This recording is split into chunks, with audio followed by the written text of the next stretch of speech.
și dirijați. Pentru că eu am un respect deosebit pentru poliția română, poliția rutieră mai ales, vorbesc foarte serios. Mi-am luat și eu amenzi la viața mea, am mers cu viteză, am întors pe interzia, toată lumea. Bă, dacă nu ai amendă la poliție, nu există.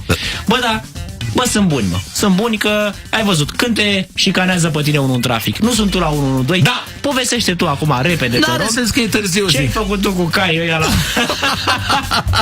Pe scurt, te rog eu mult. Nu, povestim puțin mai încolo.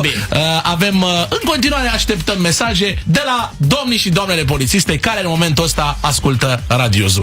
Facem recensământul polițiștilor fani Radiozu. Jay Sean Ride și Klingan de Jobel imediat.